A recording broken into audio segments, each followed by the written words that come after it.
Hello friends, मेरा नाम है डॉक्टर रमेश कुमार ठाकुर और मैं स्वागत करता हूं आप लोगों का एआई के नए वीडियो लेक्चर में जिसका नाम है genetic algorithm in artificial intelligence.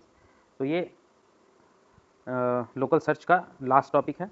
ठीक है, तो बेसिकली अभी तक जो लोकल सर्च हमने देखे उसमें एक चीज़ कॉमन थी कि हम हमेशा एक करेंट स्टेट में होते हैं और हम एक करेंट स्टेट से न्यू स्टेट जनरेट करते हैं और चेक करते हैं कि वो जो न्यू स्टेट है वो करंट स्टेट से बेटर है कि नहीं। अगर न्यू स्टेट करंट स्टेट से बेटर है तो हम न्यू स्टेट को ही करंट स्टेट बना लेते हैं और फिर यहाँ से एक नया न्यू स्टेट जनरेट करते हैं। ठीक है, इस तरह से हम प्रोसीड करते हैं और हम करंट स्टेट को बेटर होने पे न्यू स्टेट को करंट स्टेट से बेटर होने पे करंट स्टेट को न्यू स्टेट की जगह रखते रखते फाइनल गोल तक पहुँच जाते हैं। ठीक है, बट अब हम जेनेटिक एल्गोरिथम में देखेंगे कि ये मिमिक करता है किसको, रियल लाइफ सिनेरियो को। रियल लाइफ में भी कैसा रियल लाइफ सिनेरियो, जैसे हम लोग रियल लाइफ में क्या होते हैं कि दो पेरेंट होते हैं, ठीक है, मम्मी और पापा, और वो दोनों मिलके एक बच्चे को जनरेट करते हैं, क्रिएट करते हैं। उसी तरह से सिमिलरली यहाँ जेनेटिक एल्गोरिथम में एक स्टेट दूसरे स्टेट को जनरेट नहीं करेगा, बल्कि दो स्टेट मिलके एक स्टेट को जनरेट करेंगे। ठीक है, दो स्टेट मिलके एक नेक्स्ट स्टेट को जनरेट करेंगे और यहाँ जो हम टर्मिनोलॉजी यूज़ करेंगे वो भी रियल लाइफ से related, like chromosome, population, gene etcetera, तो हम डिटेल में देखेंगे आगे। और ये दोनों मिलके एक ही स्टेट जनरेट नहीं करेंगे, ये दोनों मिलके मल्टीपल स्टेट जनरेट कर सकते हैं। मान लीजिए एक इधर किया, एक और कर लिया। ठीक है, जैसे रियल लाइफ में होते हैं ना, एक पेरेंट के मल्टीपल बच्चे हो सकते हैं, 1 2 4 10। ठीक है, तो इसी तरह से जेनेटिक एल्गोरिथम में भी किसी भी नेक्स्ट स्टेट को जनरेट करने के लिए कम दो पेरेंट की ज़रूरत पड़ती है हमेशा। और हम एक और चीज़ फॉलो करते हैं इसमें कि हम फिटनेस के बेसिस पे इन पेरेंट्स को चुनते हैं, ताकि जो हमारा नेक्स्ट ऑफ स्प्रिंग बने या नेक्स्ट स्टेट बने वो हमेशा करेंट स्टेट से बेटर ही बने। ठीक है, तो फिटनेस स्कोर की भी बात करेंगे, ये सारी चीज़ें हम डिटेल में देखेंगे। वीडियो को स्टार्ट करते हैं, चलिए। तो जेनेटिक एल्गोरिथम को यहाँ बताया गया है कि एक वेरिएंट है स्टोकास्टिक बीम सर्च का। ठीक है, जहाँ पे क्या होता है कि हम नेक्स्ट स्टेट या सक्सेसर जनरेट करने के लिए एक नहीं बल्कि दो पेरेंट स्टेट का यूज़ करते हैं। ठीक है, rather than modifying a single state. जैसा कि स्टोकास्टिक बीम सर्च में क्या होता था कि करेंट स्टेट से नेक्स्ट स्टेट अगर हमको जनरेट करना है तो हम रैंडमली जनरेट करते थे। स्टोकास्टिक मतलब रैंडम। ठीक है, तो अब यहाँ पे क्या है कि ये नेचुरल सिलेक्शन के एनालॉजी पे काम करता है। जब स्टोकास्टिक बीम सर्च, बस हम यहाँ पे क्या कर रहे हैं, मिमिक कर रहे हैं natural life production, natural real life reproduction को। ठीक है, जैसे नेचुरल रियल लाइफ में होता है वैसे ही एकदम सेम टू सेम हम मिमिक करेंगे जेनेटिक एल्गोरिथम में। ठीक है, नाम भी इसका है जेनेटिक एल्गोरिथम। जैसे हमारा जेनेटिक्स होता है ना, डीएनए आरएनए होता है, ठीक है, इन सब से मिलके हमारा जीन्स बनता है। तो जेनेटिक एल्गोरिथम भी है same to same real life reproduction को फॉलो करता है। तो यहाँ पे हम क्या करते हैं, जेनेटिक एल्गोरिथम में हमेशा एक सेट ऑफ के रैंडमली जनरेटेड स्टेट से शुरू करते हैं और इस सेट ऑफ के रैंडमली जनरेटेड स्टेट को पॉपुलेशन कहते हैं। जैसे हमने देखा था लोकल बीम सर्च में कि हम हमेशा हर एक स्टेट में के बेस्ट सक्सेसर लेके चलते हैं। वो के कुछ भी हो सकता है, 2 3 या दिया दिया होगा कुछ भी। ठीक है, तो के बेस्ट सक्सेसर लेके चलते हैं। यहाँ भी हम जब स्टार्ट करेंगे प्रॉब्लम को जेनेटिक एल्गोरिथम में तो के रैंडमली जनरेटेड स्टेट से स्टार्ट करेंगे। ठीक है, वो के कुछ भी हो सकता है, 2 हो सकता है, 3 हो सकता है, 4 हो सकता है, 5 हो सकता है। ठीक है, तो ये चीज़ वेरी सिमिलर है बीम सर्च की तरह। और यहाँ जो हर एक एक स्टेट होगा उसे हम मतलब क्या बोलेंगे, क्रोमोजोम। ठीक है, एक एक स्टेट या एक एक इंडिविजुअल भी बोलते हैं, उसे हम बोलेंगे एक एक क्रोमोजोम। और ये क्रोमोजोम होता क्या है, it's a string over a finite alphabet. किसी भी फाइनाइट अल्फाबेट का एक स्ट्रिंग होगा। ठीक है, और मोस्ट कॉमनली जो हम यूज़ करते हैं क्रोमोजोम में स्ट्रिंग, वो 0 एंड 1 का होता है। जरूरी नहीं कि 0 1 का हमेशा हो, मोस्ट कॉमनली यूज होता है। हम जो जिस प्रॉब्लम पे काम करेंगे वो प्रॉब्लम होगा 8 क्वीन प्रॉब्लम, जिसकी मदद से हम जेनेटिक एल्गोरिथम सीखेंगे और उसमें हम देखेंगे कि वो जो इंडिविजुअल बनेगा या जो क्रोमोजोम बनेगा वो होगा position of 8 queen in the each column of 8 square. तो इसको समझने के लिए पहले थोड़ा सा हम देख लेते हैं कि बेसिकली क्रोमोजोम, जीन, पॉपुलेशन क्या होता है। तो आइए यहाँ से हम पहले समझ लेते हैं। देखिए ये एक 8 क्वीन प्रॉब्लम है। 8 क्वीन प्रॉब्लम क्या होता है कि 8 क्वींस को इन 8 कॉलम्स में ऐसे रखना होता है कि कोई भी दो क्वीन एक दूसरे को अटैक ना करे। ठीक है, तो देखिए इसमें क्या करते हैं हम कि रोज़ को ऐसे नंबरिंग दे देते हैं नीचे से, 1 2 3 4 5 6 7 और 8। अब हम एक 8 नंबर का स्ट्रिंग बनाते हैं, 8 अल्फ़ाबेट का, जो रिप्रेजेंट करता है position of these 8 queens in 8 columns. तो देखिए ये पहला नंबर क्या रिप्रेजेंट कर रहा है, ये रिप्रेजेंट कर रहा है कि जो पहला क्वीन है, फर्स्ट कॉलम का क्वीन है, वो कितने नंबर रो में है। तो देखिए रो नंबर 2 में है, 1 2 2 सेकेंड रो में है। तो 2 यही रिप्रेजेंट कर रहा है। ये 4 क्या रिप्रेजेंट कर रहा है, 1 2 3 4, 4 नंबर रो में है दूसरा कॉलम का क्वीन, तो ये 4 रिप्रेजेंट कर रहा है। 7 क्या है, 1 2 3 4 5 6 7, 7th नंबर ऑफ रो में है तीसरा कॉलम का क्वीन, यही रिप्रेजेंट कर रहा है। 4 यहाँ भी देखिए 1 2 3 4, सिमिलरली 8 1 2 3 4 5 6 7 8, सिमिलरली 5 1 2 3 4 5, यहाँ भी 5 1 2 3 4 5, यहाँ भी 2 1 2। तो इस तरह से ये जो नंबर्स हैं ये एक एक क्वीन की पोजीशन है एक एक कॉलम में, क्वींस पोजीशन, ठीक है। तो इसी तरह से हम क्या जनरेट करेंगे, एक स्टेट, और इसे कहेंगे एक स्टेट या इसे कहेंगे एक इंडिविजुअल, या इसे हम कहेंगे एक क्रोमोजोम। ये क्रोमोजोम वर्ड जो है वो बहुत फेमस है जेनेटिक एल्गोरिथम में, ठीक है। तो एक एक स्टेट जो है एक एक क्रोमोजोम कहलाता है। तो क्रोमोजोम तो हम समझ लिए। अब इसमें एक टर्म आता है जीन्स का। तो जीन्स क्या है, ये एक एक क्रोमोजोम के अंदर जो एक एक अल्फाबेट है, ये एक एक अल्फाबेट कहलाता है जीन, ठीक है। क्योंकि क्रोमोजोम किससे मिलकर बनाता है, जीन से मिलकर बना होता है, ठीक है। तो इस क्रोमोजोम का एक एक अल्फाबेट एक एक जीन कहलाता है। ये एक जीन है, ये एक जीन है, ये एक जीन है, मतलब एक एक क्वीन की पोजीशन जो है वो एक एक जीन है, ठीक है। और इस तरह से ये एक पोजीशन है। सिमिलरली इस तरह से एक दूसरा सेट ऑफ पोजीशन भी हो सकता है, एक दूसरा स्टेट हो गया ये, ठीक है। तो ये भी एक क्रोमोजोम हो गया। तो इस तरह से मल्टीपल पोजीशंस हो सकते हैं जिनसे हम स्टार्ट कर सकते हैं किसी भी एन क्वीन, आई मीन यहाँ पे 8 क्वीन प्रॉब्लम को सॉल्व करने की जेनेटिक एल्गोरिथम में। और इस तरह से अगर मल्टीपल पोजीशंस को, मल्टीपल स्टेट को हम एक साथ लेते हैं तो इन मल्टीपल स्टेट्स या मल्टीपल क्रोमोजोम्स का कलेक्शन पॉपुलेशन कहलाता है। पॉपुलेशन मतलब ये 247 485 247 485 52 ये क्रोमोजोम है। दूसरा है 327 524 11, ये भी एक क्रोमोजोम है। और इन दोनों क्रोमोजोम का कॉम्बिनेशन, मतलब कॉम्बिनेशन नहीं कलेक्शन, क्या कहलाएगा, पॉपुलेशन, ठीक है। तो जहाँ एक से ज़्यादा क्रोमोजोम हो जाते हैं तो उसको पॉपुलेशन बोलते हैं। और क्रोमोजोम किससे मिलकर बना होता है, एक यूनिट अल्फाबेट से। It's a combination of, it's a string of unit alphabets and each alphabet is known as gene, ठीक है। ओके, तो बेसिकली अल्फा न्यूमेरिक हो सकता है, ठीक है। तो अब हम समझ गए जीन किसे कहते हैं, क्रोमोजोम किसे कहते हैं, पॉपुलेशन किसे कहते हैं। अब चलिए देखते हैं इस जेनेटिक एल्गोरिथम में स्टेप्स क्या होते हैं, इसे सॉल्व कैसे करते हैं। तो देखिए यहाँ पे ये 4 4 क्रोमोजोम दिखाए गए हैं। 4 स्टेट बोलिए या 4 इंडिविजुअल बोलिए या 4 क्रोमोजोम बोलिए। ये 4 जो है ये क्या रिप्रेजेंट कर रहे हैं, एक एक नंबर रिप्रेजेंट कर रहा है। फर्स्ट कॉलम में क्वीन की पोजीशन किस रो में है, ये सेकंड कॉलम में क्वीन की पोजीशन, थर्ड कॉलम में। इसी तरह से ये 8 नंबर रिप्रेजेंट कर रहे हैं कि 8 कॉलम्स में क्वींस की पोजीशन किस रोज में है। सिमिलरली ये दूसरा कॉम्बिनेशन है, तो ये क्रोमोजोम हुआ, या ये स्टेट बोलिए या इंडिविजुअल बोलिए, ये क्रोमोजोम या स्टेट या इंडिविजुअल, ये भी एक क्रोमोजोम या स्टेट या इंडिविजुअल, और ये भी क्रोमोजोम या स्टेट या इंडिविजुअल। तो इन सब का, चारों का कलेक्शन क्या कहलाता है, इनिशियल पॉपुलेशन। तो जब भी कोई जेनेटिक एल्गोरिथम स्टार्ट करेंगे तो उसमें सबसे पहला जो हमारा चीज होगा वो होगा initial population. It's nothing but it's a collection of chromosomes, ठीक है, कलेक्शन ऑफ क्रोमोजोम्स, ठीक है। ये होता है इनिशियल पॉपुलेशन या कलेक्शन ऑफ इंडिविजुअल्स, कुछ भी बोल सकते हैं, इंडिविजुअल, ठीक है। अब नेक्स्ट हम एक फिटनेस फंक्शन कैलकुलेट करते हैं। तो अब देखिए ये फिटनेस फंक्शन होता क्या है। तो डार्विन साहब क्या थ्योरी कह के गए थे कि सर्वाइवल ऑफ द फिटेस्ट का। तो इन क्रोमोजोम्स की भी, हर एक क्रोमोजोम की एक फिटनेस है कि कौन सा क्रोमोजोम कितना फिट है।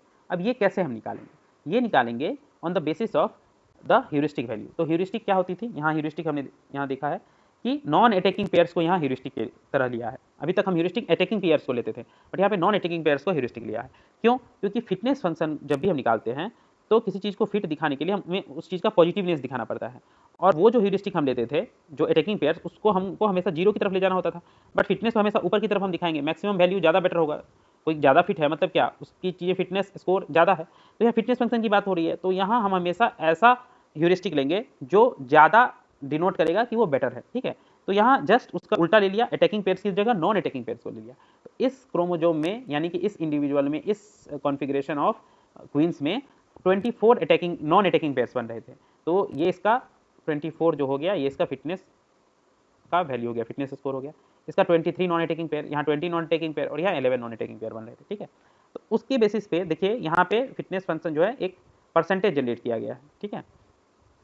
तो इस परसेंटेज को कैसे कैलकुलेट करते हैं, बहुत ही सिंपल सा फॉर्मूला है कि जितने भी फिटनेस स्कोर हैं सबके, उन सबको आप ऐड कर दीजिए। 24 + 23 + 20 + 11 कितने हो गए, ये टोटल हो गए 4 4 8 8 1 3 2 5 2 7 78, ठीक है। तो सम हो गया 78।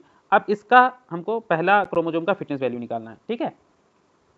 तो क्या करते हैं, 24 78 का कितना परसेंटेज है, 24/78 इंटू 100 ऐसे कर दीजिए, ठीक है।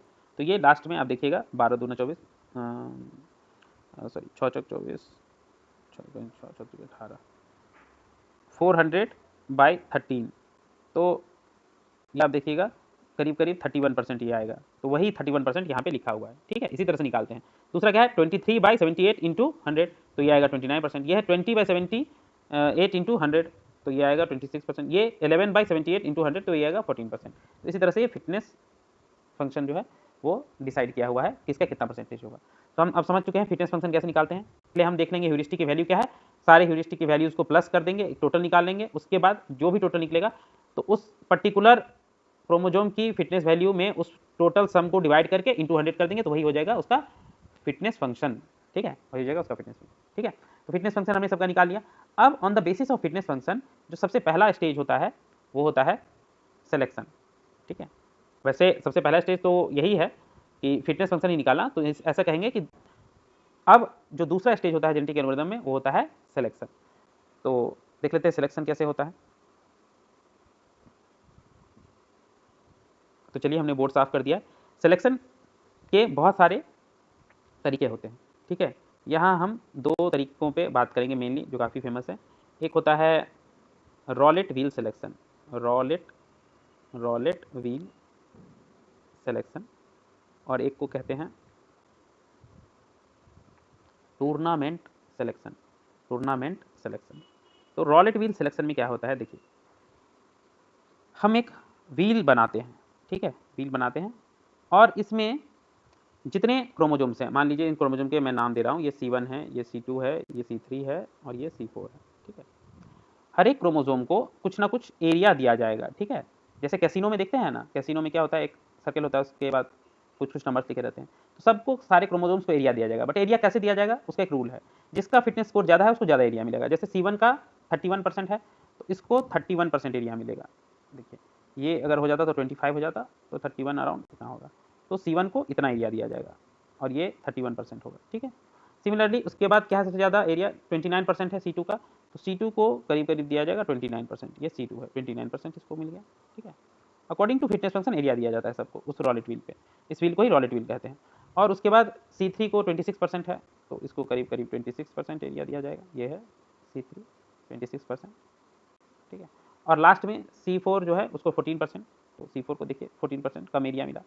अब क्या करते हैं कि एक पॉइंटर होता है, नीचे में एक एरो की तरह बना होता है, और इस व्हील को घुमा दिया जाता है, और जहाँ पे ये रुकता है, ठीक है, व्हील जिसके एरिया में C1 में रुका, C2 में, C3 में, उसे सेलेक्ट कर लिया जाता है नेक्स्ट स्टेट को रिप्रोड्यूस करने के लिए, नेक्स्ट स्टेट को प्रोड्यूस करने के लिए, ठीक है। तो इस तरह से हम सिलेक्शन करते हैं, तो इसी सिलेक्शन को कहते हैं रॉलेट व्हील सिलेक्शन। अब आप कहेंगे कि इस तरह से मतलब ये व्हील को घुमा के, ये तो चलिए समझ में आता है कि अगर हम सामने में व्हील पकड़ घुमा दिए, बट ये कोडिंग में कैसे इंप्लीमेंट करेंगे, तो ये बहुत ही आसान है कोडिंग में इंप्लीमेंट करना। हम क्या करेंगे कि एक रेंज ले लेंगे, ठीक है। जैसे कोई भी ये परसेंटेज जो है सबका सब मिला के 100 होगा, तो अकॉर्डिंग टू सिचुएशन हम क्या करेंगे, सबको एक डिफरेंट रेंज दे देंगे अकॉर्डिंग टू देयर वैल्यूज़, ठीक है। जैसे 0 टू 0.31 इसको दे देंगे, फिर 0.31 से 0.29 उसमें ऐड करके जो बनेगा वो रेंज C2 को दे देंगे। इस तरह से C3 C4 सबको रेंज दे देंगे एक एक, ठीक है। और एक रैंडम नंबर जनरेट करेंगे 0 टू 100 के बीच में, ठीक है, और वो रैंडम नंबर जिसके रेंज में फॉल करेगा उसको हम सेलेक्ट कर लेंगे। तो इस तरह से रॉलेट व्हील को इंप्लीमेंट कर सकते हैं हम कोडिंग में, ठीक है। तो ये होता है रॉलेट व्हील सिलेक्शन। तो यहाँ देखिए 4 बार सिलेक्शन किया गया है, मतलब इस व्हील को 4 बार घुमाया गया है, मतलब ये रैंडम नंबर वाला खेल 4 बार खेला गया है। क्यों? क्योंकि हमें क्या करना है, 4 ऑफस्प्रिंग जनरेट करने हैं फिर, ठीक है। तो हम सेलेक्ट कर रहे हैं कि नेक्स्ट जो स्टेज है या नेक्स्ट जनरेशन है उसमें कितना जाएगा, कितना जो नेक्स्ट जो जनरेशन है उसमें कितने सारे क्रोमोसोम्स जाएंगे, तो 4 हैं। तो हम इस तरह से 4 बार घुमाएंगे या 4 बार ये रैंडम नंबर जनरेट करेंगे, तो 4 इसमें सेलेक्ट होंगे। तो देखिए जिसका एरिया ज़्यादा है उसका सेलेक्ट होने की प्रोबेबिलिटी ज़्यादा है, तो यहाँ देखिए वही हो रहा है। सबसे पहले कौन सेलेक्ट हुआ, ये C2 सेलेक्ट हुआ, इसीलिए सबसे ऊपर ये चला आया, ठीक है। और सिलेक्शन में कुछ नहीं, बस ये कॉपी हो जाता है। देखिए जो यहाँ है 327 524 11, 327 524 11, देख रहे हैं, बस कॉपी हो गया। सिमिलरली जब दूसरा बार घुमाया तो ये सेलेक्ट हुआ, देख रहे हैं, ये यहाँ आ गया, वही एरो दिखा रहा है कि कौन सेलेक्ट हो रहा है। जब तीसरा बार घुमाया तो फिर से C2 सेलेक्ट हो गया, देख रहे हैं, C2 का सिलेक्शन 29% था, अच्छा खासा था, 2 बार सेलेक्ट हो गया। फिर चौथा बार घुमाया तो C3 सेलेक्ट हुआ, ठीक है, इसका 26% था। और देखिए C4 सेलेक्ट ही नहीं हुआ, वही सर्वाइवल ऑफ द फिटेस्ट का rule, survival of the fittest. तो ये सर्वाइवल ऑफ द फिटेस्ट के सिद्धांत पे, चूंकि इसका फिटनेस फंक्शन कम था तो इसका सेलेक्ट होने का चांस कम था, यहाँ पे नहीं रुका ये रॉलेट व्हील, और ये सेलेक्ट ही नहीं हुआ लास्ट C4 वाला, केवल C1 एक बार, C2 दो बार सेलेक्ट हो गया और C3 एक बार सेलेक्ट हुआ। देख रहे हैं, तो इस तरह से जो कमजोर फिटनेस फंक्शन वाले पॉपुलेशन रहते हैं, सॉरी कमजोर फिटनेस फंक्शन वाले क्रोमोजोम रहते हैं वो सिलेक्ट नहीं होते हैं। ठीक है, अब यहाँ से सिलेक्शन के बाद जो नेक्स्ट स्टेज देखेंगे क्रॉसओवर, बट उससे पहले हम देख लेते हैं कि रॉलेट व्हील सिलेक्शन हो गया, टूर्नामेंट सिलेक्शन क्या है। तो टूर्नामेंट सिलेक्शन में क्या करते हैं कि जैसे हम देखते हैं ना कि टूर्नामेंट कैसे खेला जाता है, कि मान लीजिए 4 टीमें हैं, 1 2 3 4, C1 C2 C3 C4, तो हम क्या करेंगे, 2-2 करके टूर्नामेंट खिलाएंगे। ठीक है, और जो जीतेगा उन दोनों का आपस में टूर्नामेंट करेंगे और इन दोनों में से जो जीतेगा वो फाइनली सेलेक्ट होगा। तो इस तरह से टूर्नामेंट सिलेक्शन करते हैं, C1 C2 C3 C4। ठीक है, तो इस तरह से सिलेक्शन टूर्नामेंट सिलेक्शन होता है। ओके, तो टूर्नामेंट सिलेक्शन हम देख लिए, रॉलेट व्हील सिलेक्शन देख लिए, इन दोनों में से कोई भी सिलेक्शन हम अप्लाई कर सकते हैं। और टूर्नामेंट सिलेक्शन में एक और चीज़ है कि एक टूर्नामेंट से केवल एक ही सिलेक्शन होगा, क्योंकि फाइनल तो एक ही वैल्यू मिलेगी। तो ऐसे ऐसे अगर 4 सिलेक्शन करने हैं तो हमें टोटल 4 टूर्नामेंट कराने होंगे, 4 टूर्नामेंट कराने होंगे 4 सिलेक्शन के लिए। ठीक है, तो हमने सिलेक्शन स्टेज देख लिया कैसे होता है, इसको इरेज कर देते हैं। हाँ, अब हम नेक्स्ट स्टेज देखेंगे जो कि होता है क्रॉस ओवर। अब सिलेक्शन तो हो गया, बट सिलेक्शन के बाद क्रॉस ओवर कैसे करेंगे, क्योंकि जैसे हम लोग के ह्यूमन में क्या होता है, एक फादर होते हैं और एक मदर होती है। ठीक है, तो दोनों में क्रॉस ओवर होता है तो जाके नेक्स्ट ऑफस्प्रिंग बच्चा बनता है। ठीक है, तो अब ये क्रॉस ओवर जो है ये कैसे होता है जेनेटिक एल्गोरिथम में, तो देख लेते हैं। क्रॉस ओवर के भी बहुत सारे तरीके हैं। ठीक है, एक होता है 1 पॉइंट, एक होता है 2 पॉइंट, एक होता है मल्टी पॉइंट। तो यहाँ पे 1 पॉइंट क्रॉस ओवर बताया गया है। तो 1 पॉइंट में क्या होता है कि एक रैंडम नंबर जनरेट करते हैं, वो कोई भी पॉइंट हो सकता है। मान लीजिए ये पॉइंट जनरेट हुआ, उस पॉइंट से जो एक को एक क्रोमोजोम को मदर मान लेते हैं, एक को फादर। ठीक है, तो इन दोनों का क्रॉस ओवर करा के 2 चाइल्ड पैदा किया और इन दोनों का क्रॉस ओवर करा के 2 चाइल्ड पैदा किया। ठीक है, तो यहाँ पे ये पॉइंट जनरेट हुआ और ये कहलाता है सिंगल पॉइंट क्रॉस ओवर।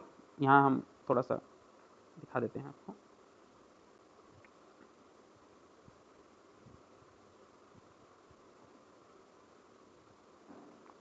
तो देखिए क्रॉस ओवर में कितने तरीके के क्रॉस ओवर हो सकते हैं। ये हो सकता है 1 पॉइंट, 2 पॉइंट, मल्टी पॉइंट।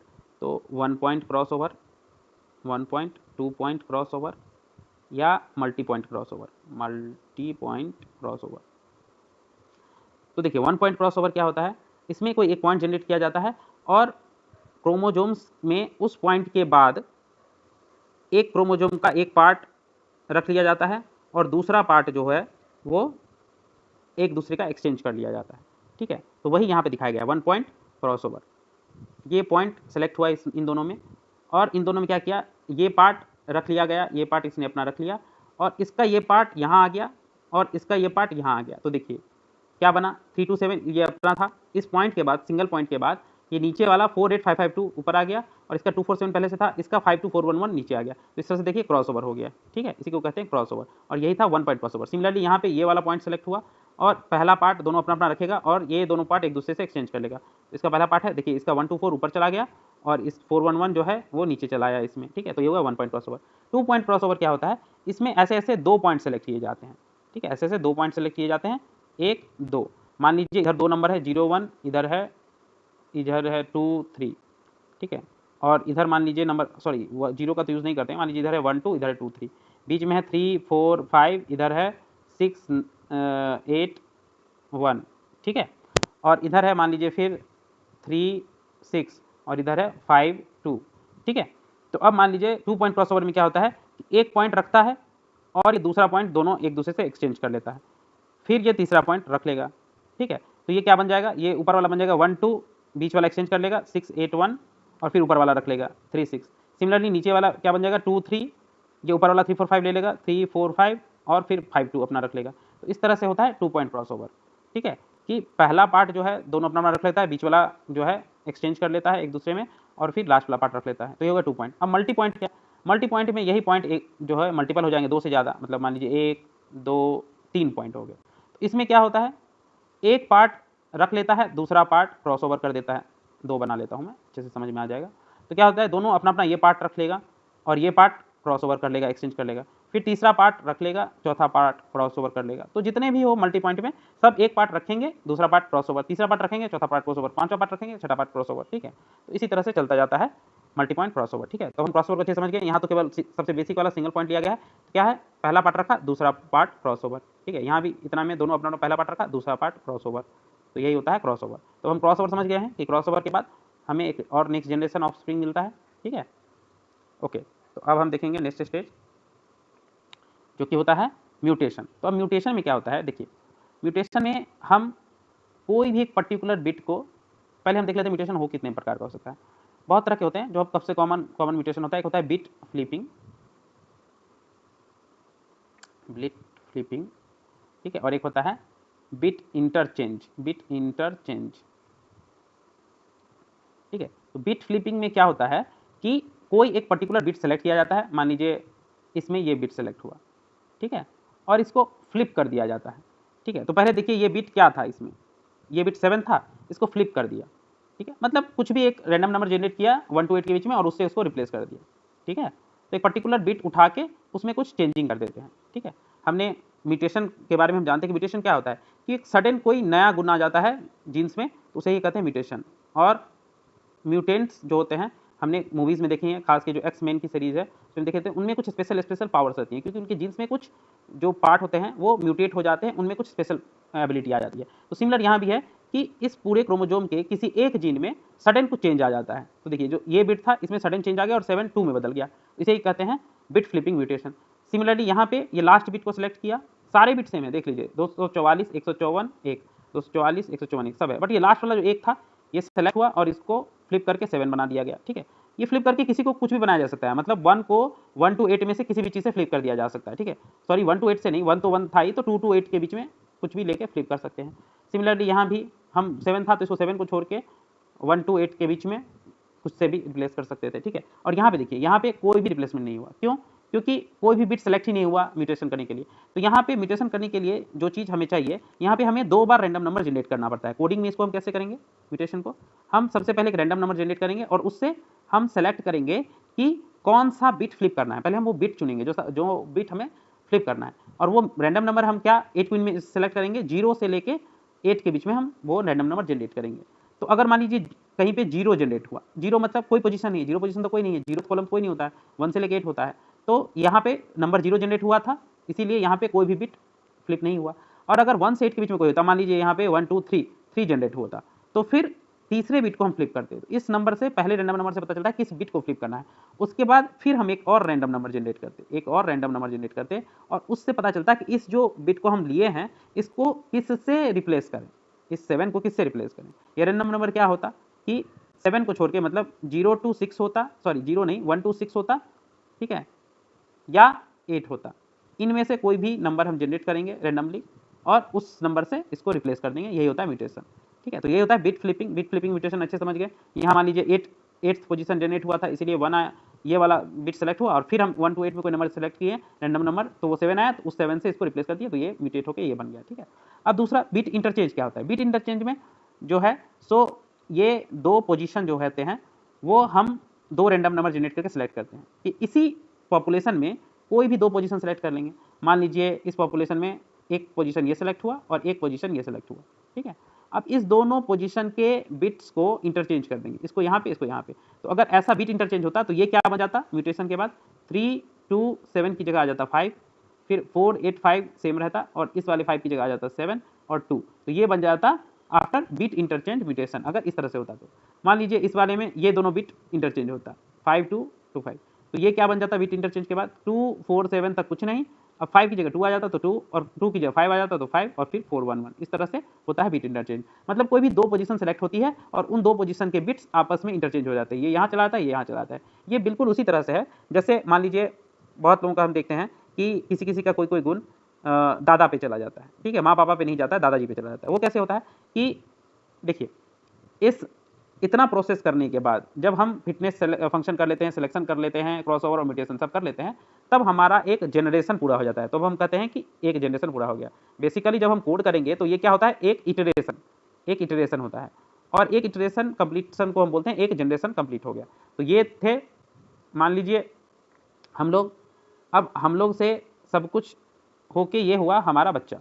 तो अगर हम दादाजी के हिसाब से ये दादाजी, तो ये हुआ हमारे मम्मी पापा, और फिर मम्मी पापा क्या हो जाएगा नेक्स्ट इटरेशन के लिए, वो बन जाएंगे पेरेंट।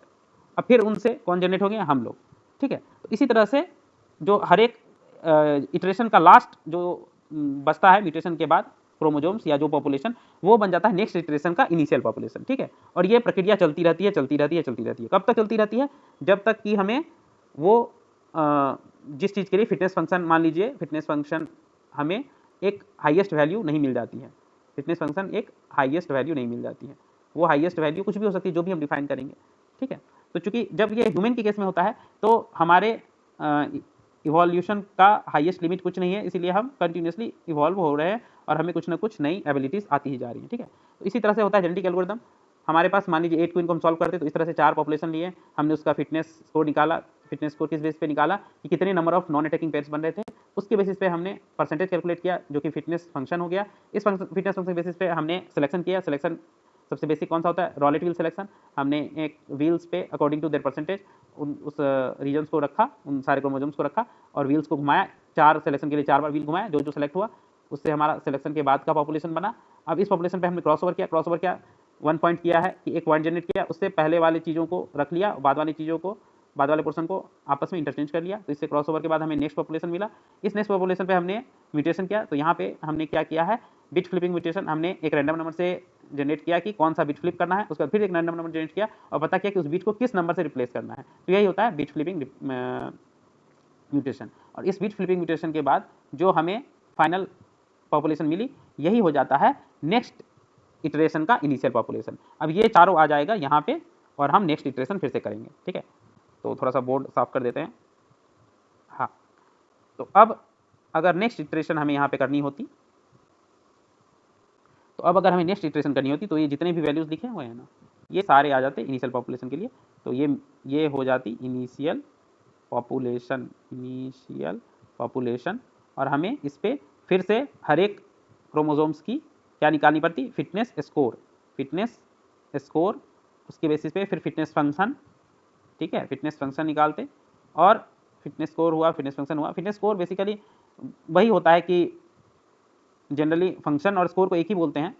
ये था सबका ह्यूरिस्टिक वैल्यू। ह्यूरिस्टिक वैल्यू के बेसिस पे हमने निकाले उसके फिटनेस फंक्शन कि कितना परसेंटेज है, और फिर उसके बेसिस पे फिर हम करते सिलेक्शन।